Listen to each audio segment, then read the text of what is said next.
Hey guys, welcome to Lovely J Podcast. This is Coco, and I'm up early this morning, 11 a.m.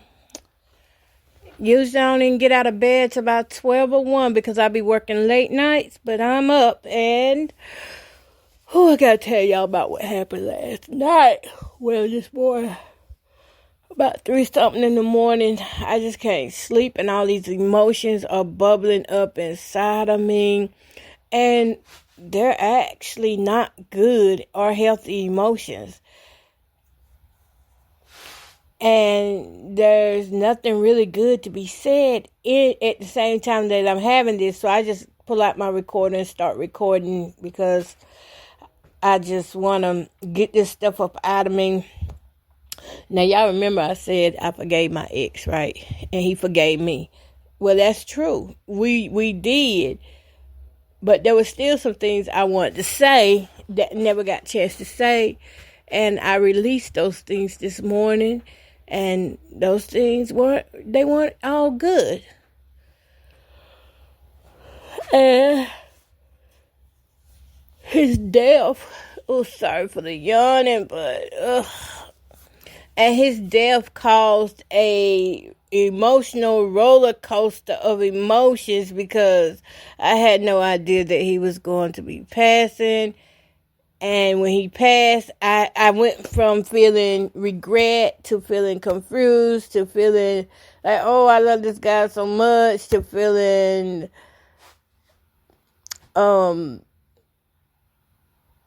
let's not talk about his wrongdoings. Let's just stick to the good side of him since we forgave each other. I even went as far as saying not to talk or speak ill. I don't know why these Jones hit me now. Went to speak ill of the dead, right? Squash all that. Thank God we could change our mind at any time. Now I'm on the anger side. Yesterday I was on the anger side of things, and that was the anger side of things was the more, how can I call it? The more honest. I would say the more honest side of things. Truth was that man was a narcissist. He was a narcissist, and I still do wonder if the pain and the lupus, overlap with it, the reason why he in the addiction. I was trying to reason with who this man was, but this man, the truth is, that man gave me hell. The whole time we was together, he gave me hell, but the times I was speaking of when he was good, he was good. And there were some good times, but the bad times were horrible. It was horrible for me, my children, his family. He just went so many places making people miserable. And I had come back and acknowledged that. I know I didn't want to speak on the bad things, but in order sometimes for you to stay in the truth of where you is, because I don't want my mind to get so far thinking that this man was so good that I need to grieve a good man. I know who he was. This man would wake up sometimes just cussing people out for no reason. This man could pull at somebody's house, and next thing you know, that was part of the reason why he kept getting beat up at places we were going. So I do have to address the bad too whenever I'm dealing with the grief.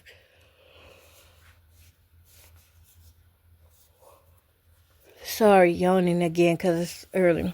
One of the things that I addressed when I was doing my speaking to him, it was kind of like a letter just spoken from my heart to him.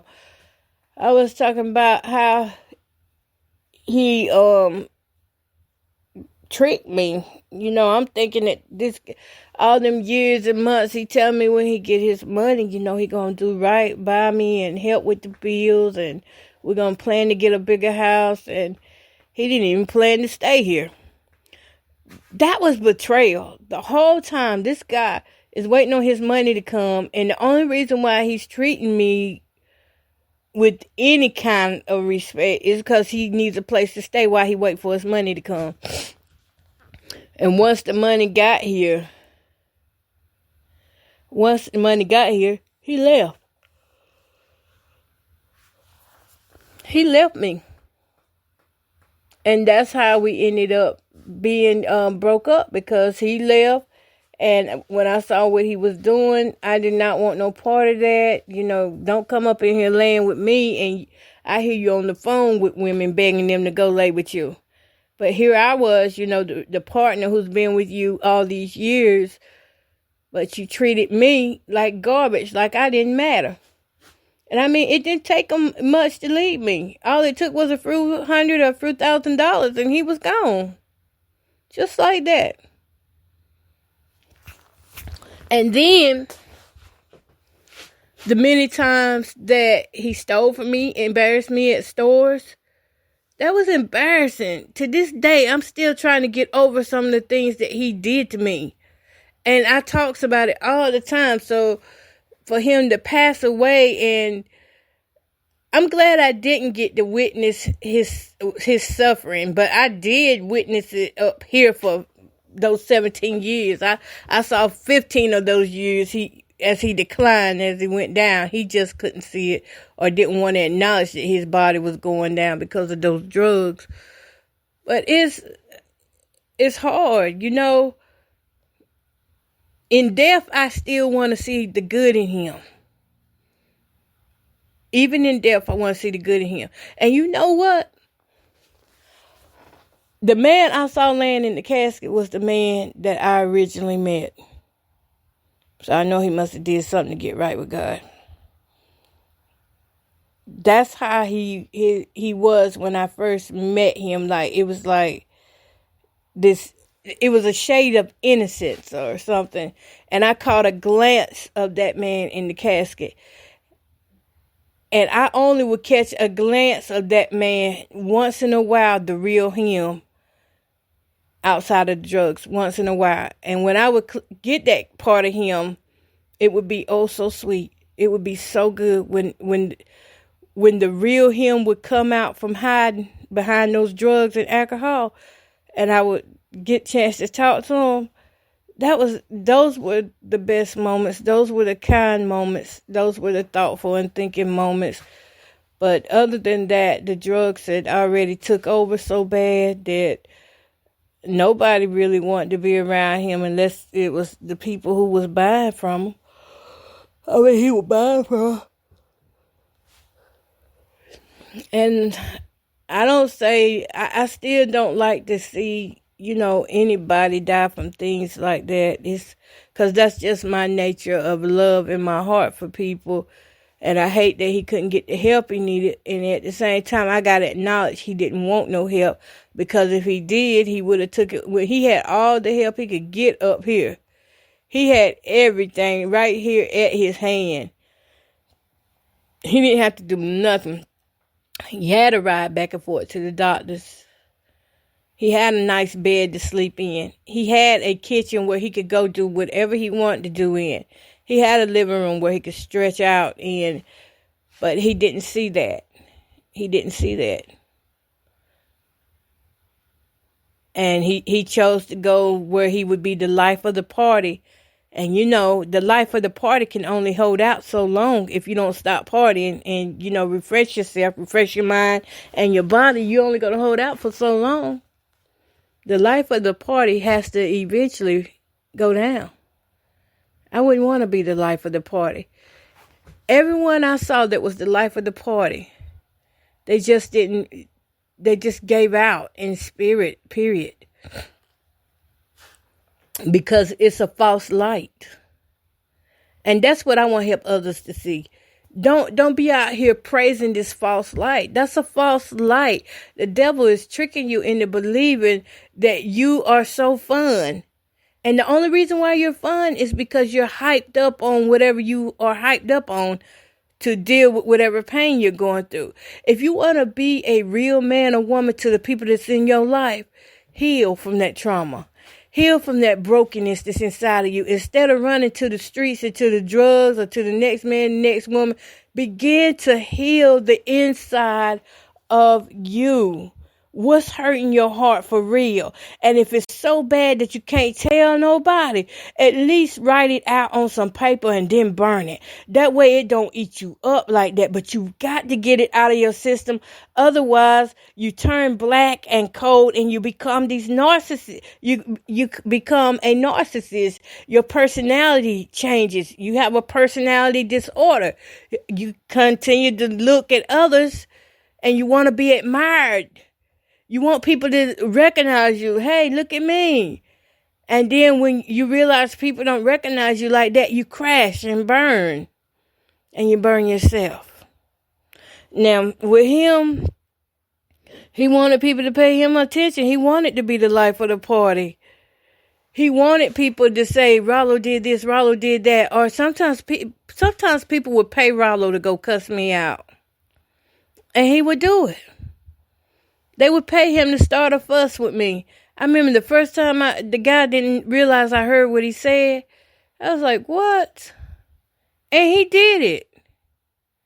He did it for $20. So I don't want to make people think that he was this shining armor. He was a romantic when I would get that side of him. I didn't always get that side of him. The majority of the side I got was narcissism. That's the honest truth. He was a narcissist. He didn't really want nothing to do with nobody but himself. And if it won't his way, first thing he ever told me, it's my way or the highway. I was like, what? What do that mean? But later on, I would learn exactly what it meant. If he didn't get his way, he'd leave. Spoiled. If he didn't get his way, he'd go somewhere where he could get his way. Very manipulating. But I'm glad I got that out my system. I had to get around to it. I knew it was coming. I just didn't know when, because I know when he first passed, my mind was like on the good times and things that we had together. But I knew there was a really dark side of our relationship. Very dark. It was so dark.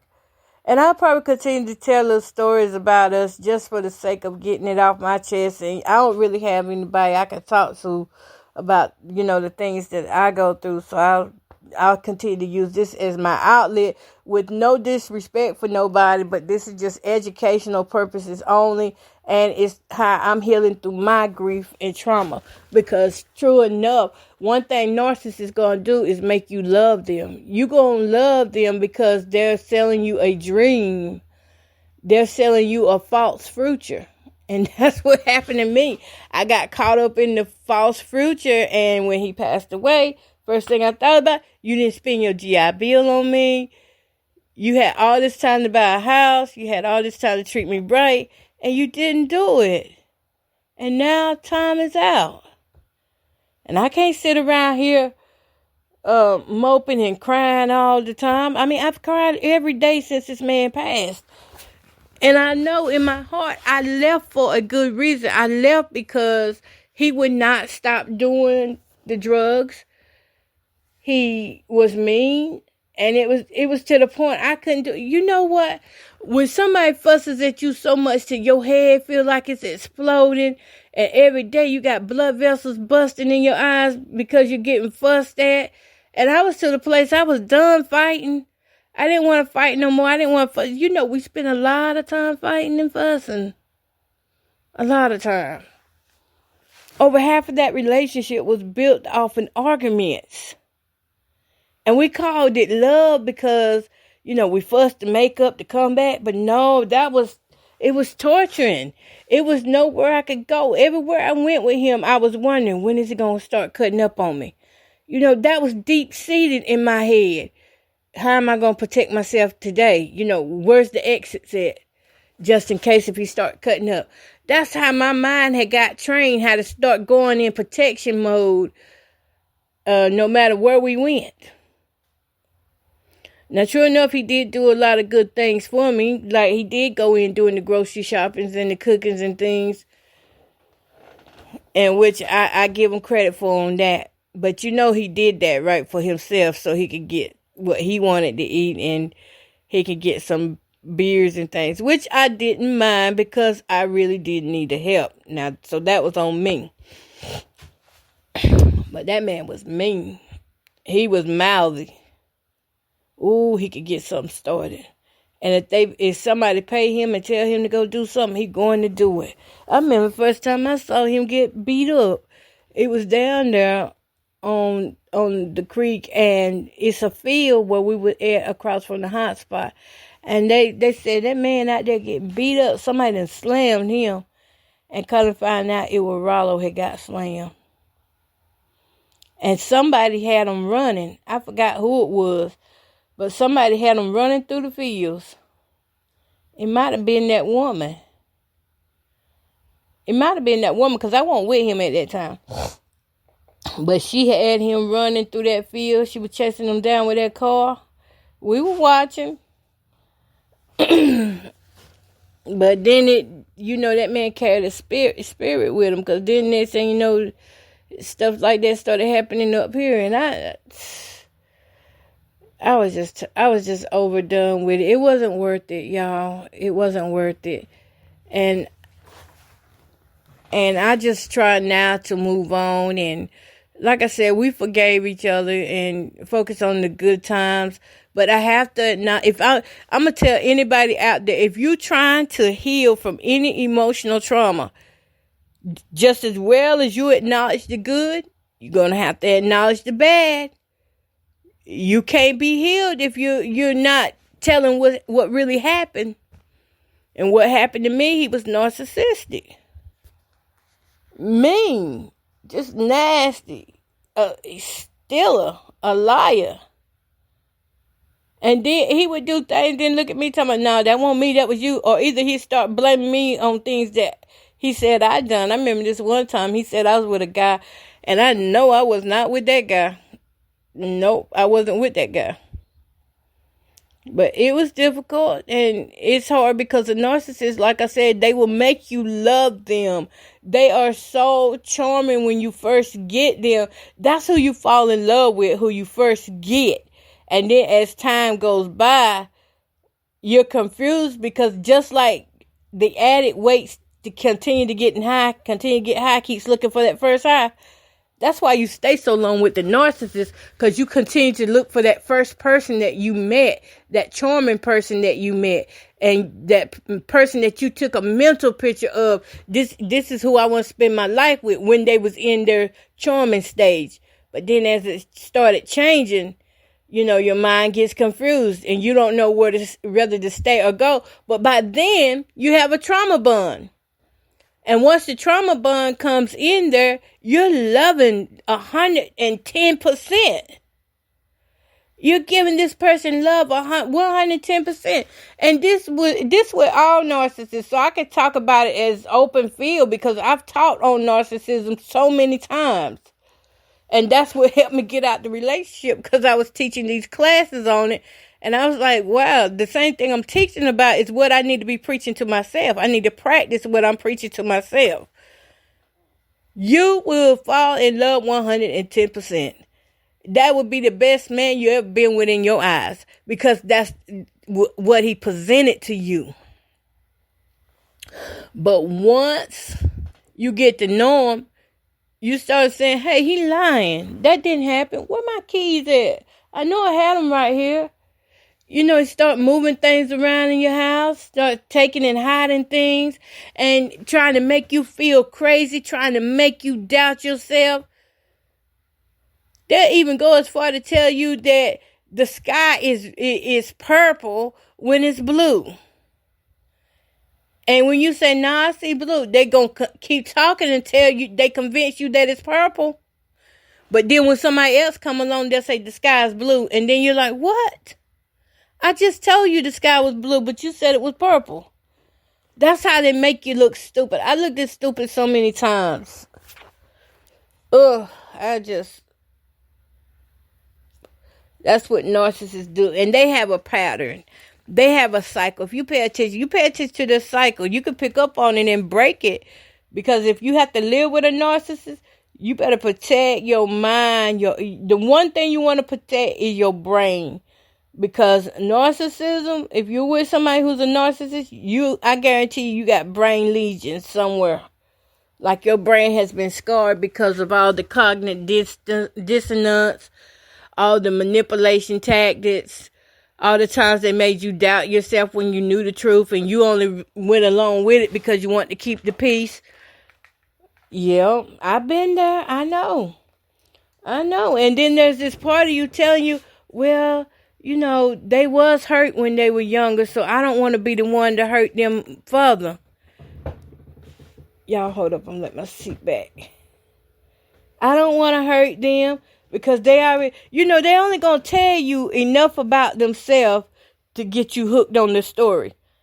Get you hooked on the storyline. They're going to tell you one sad story, maybe two at the most, of something that happened that was bad in their life.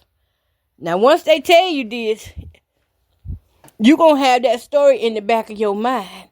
And you're going to feel like, oh, I'm special because they told me something that happened to them that they ain't never told nobody else. They hooking you.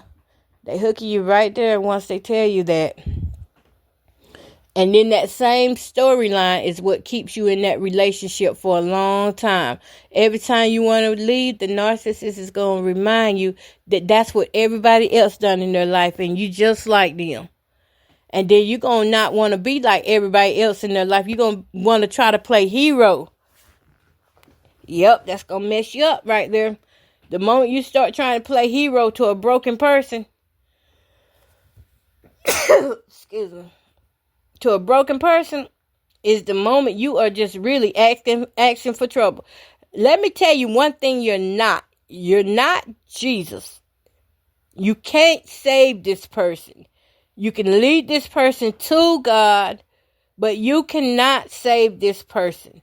This person has already made up mind. They have a fixed mind that this is the way the world is and this is the way it's going to be. If I'm not first, if I'm not able to do what I want to do, then it's no point of me being in no relationship with you. And they going to treat you horribly. I spent so many days and nights just asking, why are you doing me like this? I spent a lot of years asking that question, the why. And the why was easily there because he was a narcissist. It wasn't the first time, when your family member get to saying, well, he did another woman like that, and he did another woman like that, and he did another woman like that. It is repeated. He repeated himself with each woman. He did the same way. Now, he may have stayed longer with me, but he didn't treat me no better than he treated the other women. And I did focus on, when I posted my posts and things, I did focus on the good parts. Even in these little vlogs here, I posted the good parts of him. Because those were the good parts of him. But those were also the parts I had to watch out for later on in the relationship. Because as the relationship continued, he was bringing me breakfast in bed, but he started putting stuff in the food too. Toward the end of the relationship. And then I found out he was putting sleeping pills in some of my food, and it was just causing me to sleep. And my mama came up one day and said, girl, do you know you sleeping a lot around here? And I was like, what? She said, you better watch what you eating. And I didn't think people do, we young and naive. I didn't think nobody do that. Come to find out he was drugging me. And I was being knocked out. And when I get knocked out, he get my money, go through my stuff. And by the time I wake back up, half the day gone. So a narcissist will be a narcissist. And even in death, you have to be careful that you don't let your mind go back to make you have regrets or make you think that you could, if you would have been there, you could have saved them, or done something different. And those are the thoughts I had. I was like, well, if I could have been there, or if he would have just seen me. No, he had a made up mind. That man had a made up mind, and I know all too well when he makes up his mind, he's fixed on it, and which means he's then thought about it and thought about it. He's fixated on what he wants to do, and he's not going to change that around for nobody. That's one thing I do know about him. Once his mind get put to something, it's there, and it's hard to get him to change his mind. So there was nothing I could have done. There was no need in me to feel like there was regrets or something left undone, unfinished. It was unfinished business, but it wasn't with him. It was with me. I had to deal with my part of things because I never dealt with a breakup. So that wasn't on him now. That was on me. Because I just went straight to the next guy.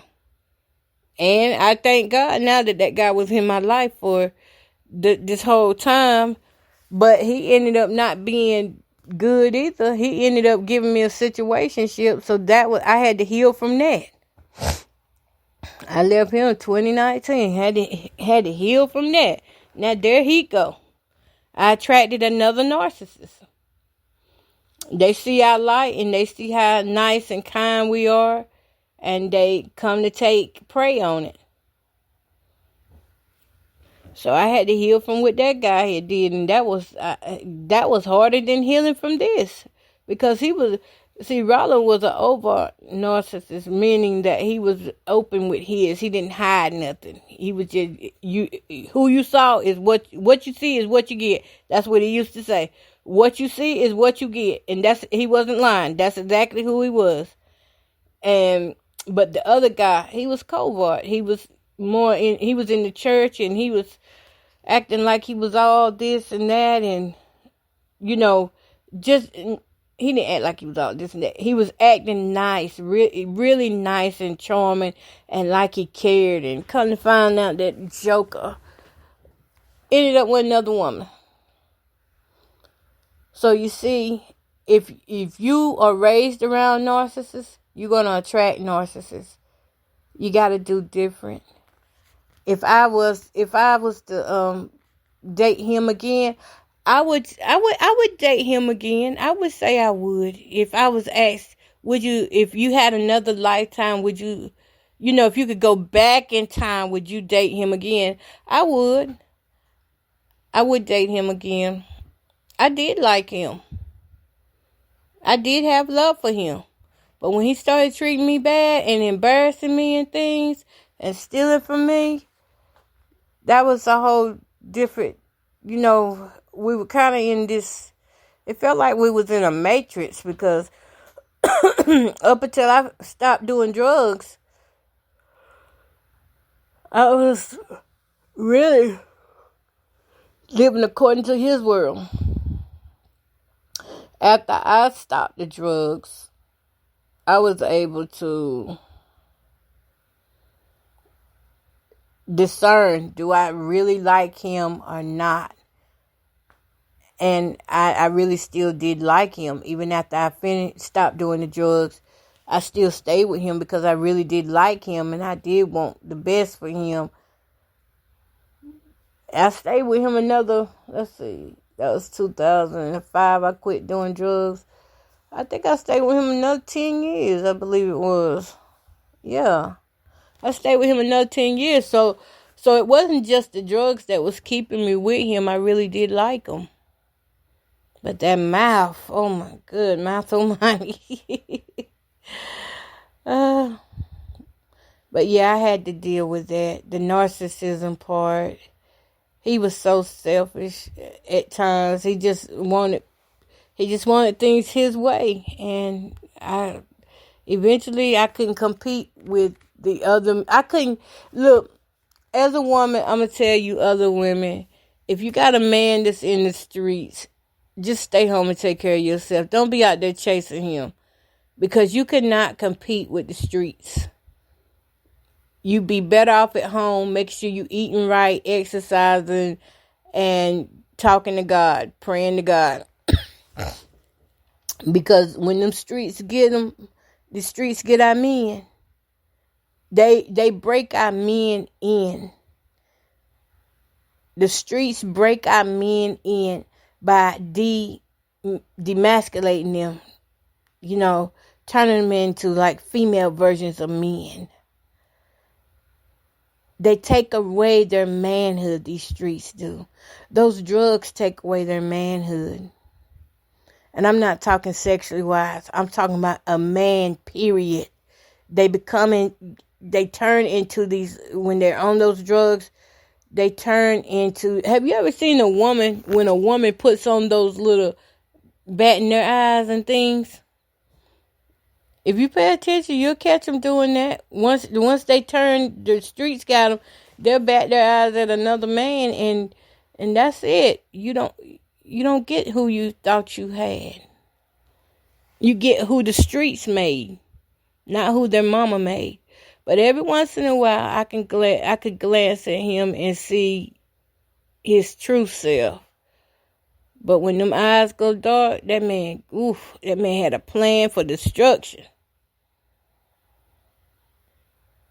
The streets don't love nobody. They won't support you. It's a mess out here. And yet, there's funding for it to be a mess. Because that's the only way the government goes around, is if we are bad. They don't want us to be good. They don't want us healthy. And they definitely don't want no educated, good couples together. Or just good couples, period. You don't have to have the education, but if you're good, they rather keep you separate, because where there are two or three together, I'm saying something there. Where there are two or three together who pray in his name, Jesus' name, there's strength. It's already done. Jesus is in the midst. And that's why they got to keep us apart, because they know our spiritual beliefs hold weight. What is spiritual in our lives is more heavy and deeper than any situation, any toxic situation. We can come through anything with God. It takes our belief system above and beyond.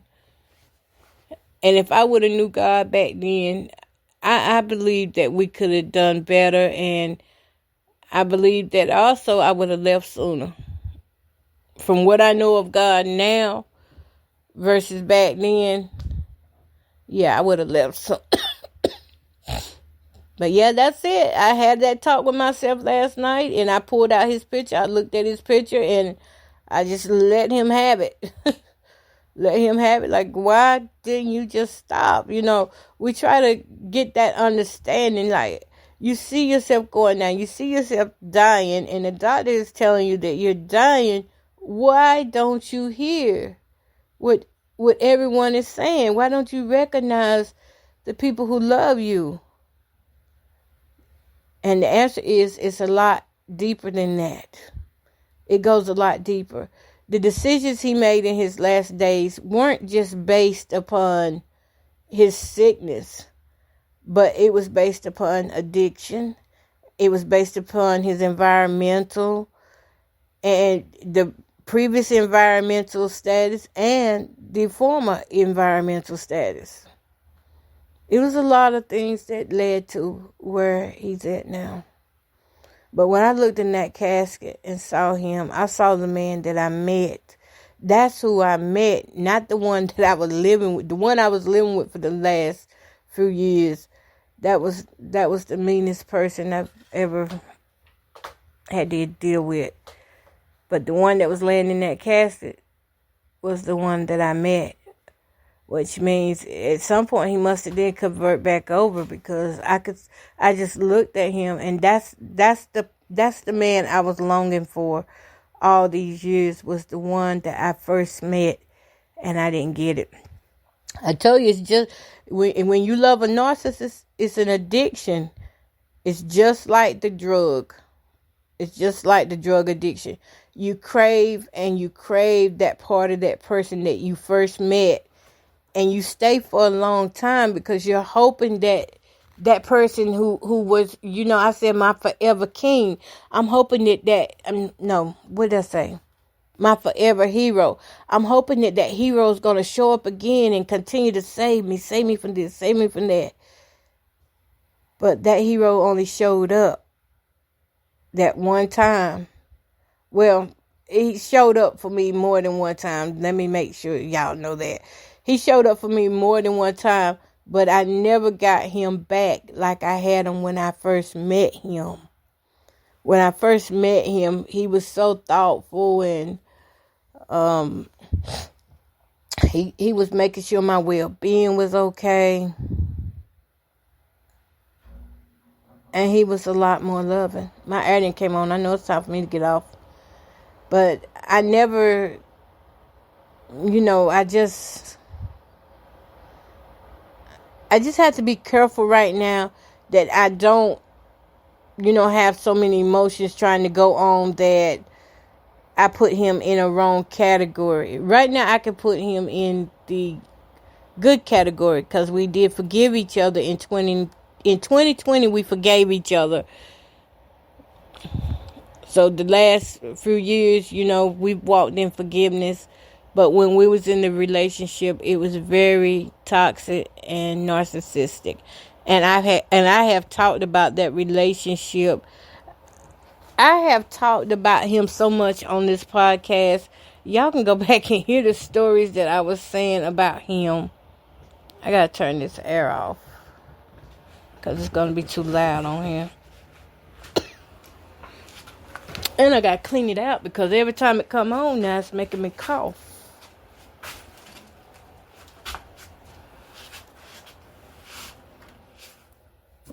Okay, I got it off.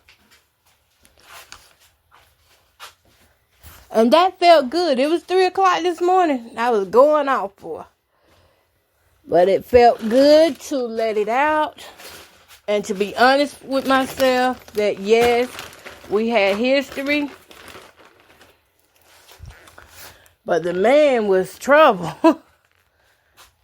I tried to take up for him places. And then he tell me that he didn't do something. And then we get somewhere and kind of find out he did do it. Get jumped on for that. And how that make you feel seeing your man jumped on all the time? I mean, that started making me feel bad.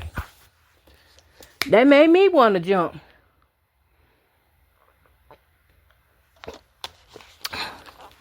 Just because he wouldn't even take up for himself.